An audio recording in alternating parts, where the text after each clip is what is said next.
Assalamualaikum warahmatullahi wabarakatuh. Pemeriksaan intraoral.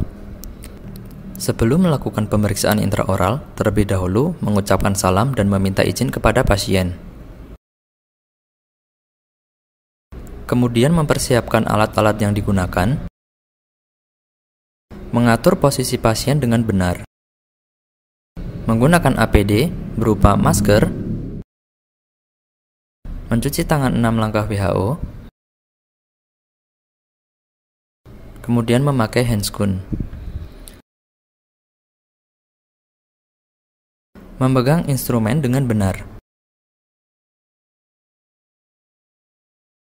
Melakukan pemeriksaan oral hygiene dan juga gigi. Cara pemeriksaan yaitu pasien diminta membuka mulut. Dengan bantuan kaca mulut, dilakukan inspeksi ke seluruh rongga mulut. Dapat juga dibantu dengan melakukan scoring debris index, plaque index, calculus index, atau oral hygiene index (OHI) menggunakan disclosing agent.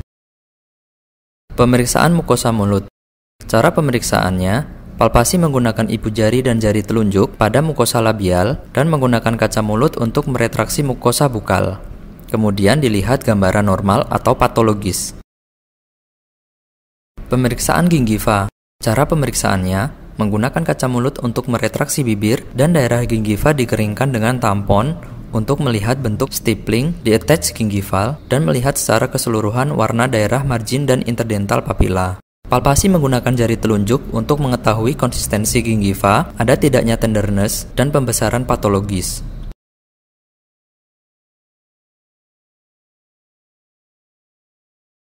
Pemeriksaan vestibulum. Cara pemeriksaannya dilakukan dengan kaca mulut nomor 3, diletakkan di dasar vestibulum secara perlahan. Pengukuran dimulai dari dasar fornik sampai puncak ridge untuk daerah tak bergigi. Untuk daerah bergigi, pengukuran dimulai dari dasar fornik hingga tepi gingiva. Pemeriksaan frenulum. Cara pemeriksaannya dilakukan dengan menarik atau meretraksi mukosa labial atau bukal menggunakan kaca mulut atau jari telunjuk dan ibu jari dari kedua tangan. Frenulum dapat diklasifikasikan menjadi tinggi, sedang, dan juga rendah. Pemeriksaan palatum. Cara pemeriksaannya, pasien diposisikan sandarannya sedikit rebah, kepala diangkat ke atas, menggunakan kaca mulut, pasien diminta membuka mulut lebar. Inspeksi keadaan palatum secara anatomi, warna, dan palpasi menggunakan jari tengah untuk mengetahui ada tidaknya massa dan tenderness. Pemeriksaan resilient jaringan lunak.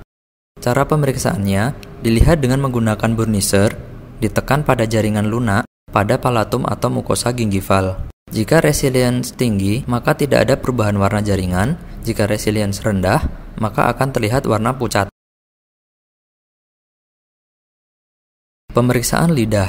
Cara pemeriksaannya, pasien diminta membuka mulut, dilakukan inspeksi di area lidah. Pemeriksaan juga dilakukan untuk mengetahui ada tidaknya kelainan dengan meminta menjulurkan lidah dan menariknya dengan kasa. Lakukan palpasi dengan ibu jari dan telunjuk. Ukuran lidah bisa mikroglosi atau makroglosia. Pemeriksaan sublingualis. Cara pemeriksaannya, inspeksi daerah sublingual, ada tidaknya benjolan, perubahan warna, atau lidah terangkat. Lakukan palpasi, jika ada benjolan, berarti kemungkinan ada penyumbatan atau massa, konsistensi, tenderness. Pemeriksaan uvula. Cara pemeriksaannya dilakukan secara inspeksi untuk melihat bentuk, ukuran, dan warna. Pembesaran uvula dan bentuk seperti bandul berayun dapat mengakibatkan batuk, dangkal, dan semakin hebat di malam hari. Dikarenakan saat tidur terlentang, uvula akan menyentuh pangkal lidah. Pemeriksaan tonsila.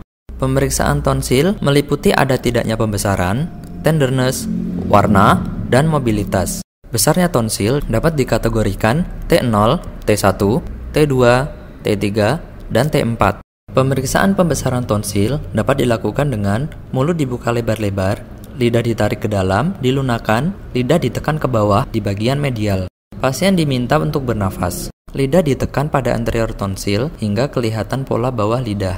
Pemeriksaan mobilitas tonsil dengan menggunakan spatula. Spatula 1 diletakkan di atas lidah anterior tonsil. Spatula 2, posisi ujungnya vertikal menekan jaringan peritonsil sedikit lateral dari arkus anterior. Jika terfiksasi, maka merupakan tumor tonsil. Jika mobile dan nyeri, maka termasuk tonsilitis kronis.